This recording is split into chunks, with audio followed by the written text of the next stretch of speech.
Good afternoon. We are on the Everything Random show today. It is going to be a somewhat mobile edition. Sam and I are working from home today. Got a couple of things to cover today. Some things are good, some things are bad. You know how it goes. Basically, let's just dive right into it. A couple of things that I'd like to address. I'm sure some of you have already heard about this. Now I'm looking through my notes here and making sure I got all my facts right. Let me make sure I do have this one right. Let's dive right into this one. NYPD, New York Police Department, throws man to ground for dancing.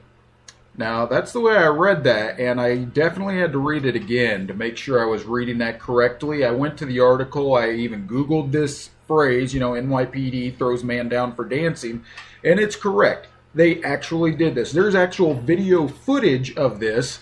And I guess basically as the story goes, the guy was on Ellen DeGeneres' show. I believe they said it was either before Christmas, right around Christmas, the 25th, 26th, somewhere around that ballpark. And so the guy goes on her show. He's a guy that randomly dances in public. Nothing really too far out there. Not even anything annoying or anything like that. A little startling to some people, might even upset people and be like, whoa, there's something off with this guy. Personally, I think it's hilarious. I think it's great that he just goes out and has that kind of energy and has that kind of tenacity as far as no shame to just go out and dance in public where there's no music. I think it's great. So the guy goes on her show. He leaves the show and he goes outside to film himself, obviously dancing. And there's what appears to be a New York Police Department NYPD van and several NYPD officers standing out there, and I suppose they're just out there patrolling or whatever have you.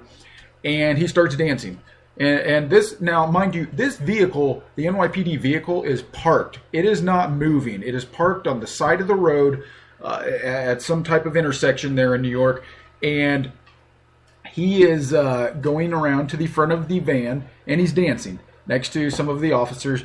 And immediately they start berating him, getting very agitated with him, and actually start cursing, slews at him. Just a slew of cursing at him. And he was dancing. That is all. That's all this guy was doing, was dancing. And he wasn't obstructing anybody. He wasn't yelling at anybody. He was doing nothing but dancing. Come on, NYPD. What is the deal here? All right, it'd be one thing, if you're bumping up into the cop, you're berating the cop, or even saying negatory things at the police. That's one thing. The guy was dancing. Come on. I mean, so as if it weren't enough that they're very negative, cursing at the man, asking him, what's wrong with him. You can depict how that went in the video. He's just saying he's just dancing. And they throw him to the ground.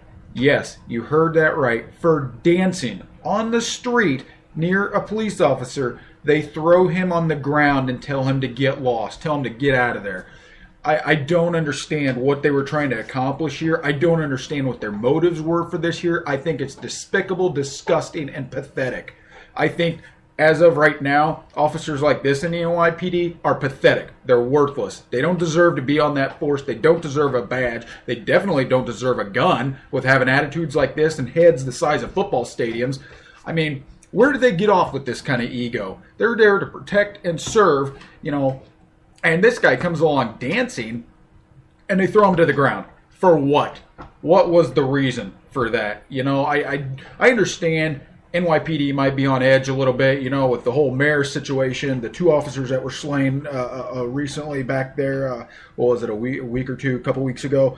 Obviously, completely understandable that they're on edge right now. However, you don't need to be douchebags to people who have nothing to do with that scenario, who have not protested at all. This is just it's an excuse of what we call police. These aren't cops. These are worthless human beings that actually throw a man to the ground because he's dancing next to them.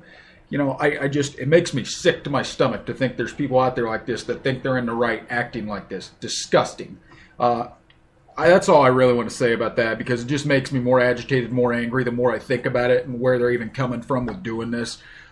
Very much props to the guy. I love what he does, just dancing out in public. To have that kind of, I'm trying to think of the word, to the courage to try to have that kind of courage with no shame to dance out in public. Probably 50%, maybe even more than 50% of people would not have the courage to do that, to randomly dance out in public. So props to him. He's just being himself. He's entertaining himself. There was no harm, no foul done, and just really a bunch of jerk-offs on NYPD acting towards this guy. Just disgusting acts. But enough about that crap. On to Orbitz and United Airlines. I'm sure some of you have already heard about this morning. There's a guy by the name of Octarer, hopefully I'm saying that right, Octarer Zaman, and he made an app called Skip Lagged. And basically what this app does is it shows you how to save money on airline tickets. Now, the way it shows you on how to save money on airline tickets is that, say you buy a connecting flight ticket. You want to go to California. It leaves Indianapolis, from Indy to Denver, then to California. How he shows you how to save money on these airline tickets is apparently what a lot of people are doing is they're buying tickets like this, with connecting flights, and they're getting off at the connection and then just leaving. They're not taking it to the final destination. And for whatever reason, it saves a lot of money on airline tickets. We're talking like 80-some bucks here. I've seen tickets on after I've researched this a little bit. So drastically saving some money here on airline tickets. Well, basically, long story short, Orbitz and United Airlines think this is really wrong, and they're suing the guy for $75,000, claiming, I believe it was unfit and unfair business practices. Ridiculousness. Unfit and unfair business practices. United Airlines charges well over $300 for any ticket, anywhere, anytime. So let's be real here, folks. They're just jealous that the guy's saving people money. This is not going to hurt their airline. This is not going to cost them more money than they bring in on a daily basis at $300 a pop for a ticket to anywhere. So, I think this whole thing is just a little bit ludicrous. I can't wait till a judge sees it and just throws it right back out saying, get out of here. Come on. And so, but if you want to check out his app, it's called Skip Lagged, and it's by Octarer Zaman. So check it out. Maybe you'll save quite a bit of money, even maybe on one-way fares. I'm not really sure how it works on the whole skip lagging, but from the prices I saw on getting a ticket for connection flights and then getting off at the connection and not going to the final destination, it looks like you can save quite a handful of money. So maybe you want to check it out and look into it. Other thing I got here is old school pajama bottoms. Now the reason I bring this up is I went to walk outside this morning with Sam, and hopefully you guys are staying warm today. It is brisk, to say the least, about today.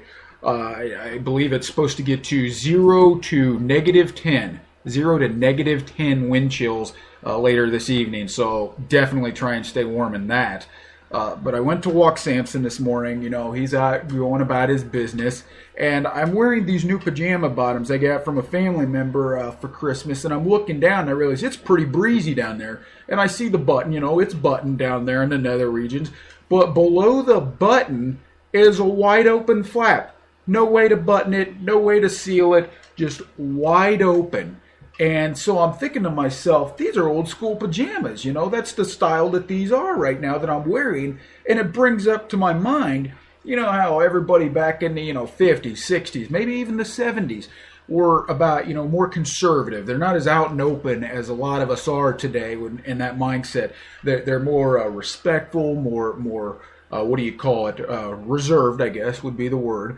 And I'm thinking to myself, if that's what they are back then, so much more reserved, conservative, and they claim they're so much more respectful than today's generation, why were guys wearing these things when your wang can just be flapping all over the place, even when it's buttoned? It really doesn't make sense to me. It kind of confuses me. But maybe somebody out there knows why there's a button, and then beneath the button, a wide open flap, for hey-oh. Come on. What's going on down there with that stuff? I just don't really understand that. Personally, I like wearing pajamas or basketball shorts to bed, but, be careful if you walk outside. It might be a little breezy out there. Otherwise, other than those few topics, I just got obviously the big New Year's Eve. Hopefully everyone's going to have a good time tonight. I see a trend going online recently today, and that's that quite a few people are staying home. So maybe that's just to save money. Maybe they just don't want to fight the crowds, the traffic, all that stuff. who knows? But personally, I love it. I mean, I'm waiting for my girlfriend to get home later today. I believe we're going to stay home, watch Netflix, and that's about the gist of that. And actually, I'm getting to the age where I'm okay with that now. As far as staying home instead of going out clubbing it up, hitting all the bars, doing whatever. It's kind of nice to relax at home and just bring in the new year with the loved ones. And so hopefully everyone stays safe regardless of what you're doing, if you're out and about or if you are at home. I hope you guys have a great end of the year this year. I thank you so much for all your support this year, for listening, even though, probably some episodes I wouldn't have even listened. So thanks everyone for your support. I will have a new episode in the new year, probably tomorrow, maybe a day or two from now, who knows. But thanks for all your support, guys. It's been a great year. Hopefully everyone has a great time tonight and stays safe. Thanks for listening, guys. Take care, and we will talk to you next year.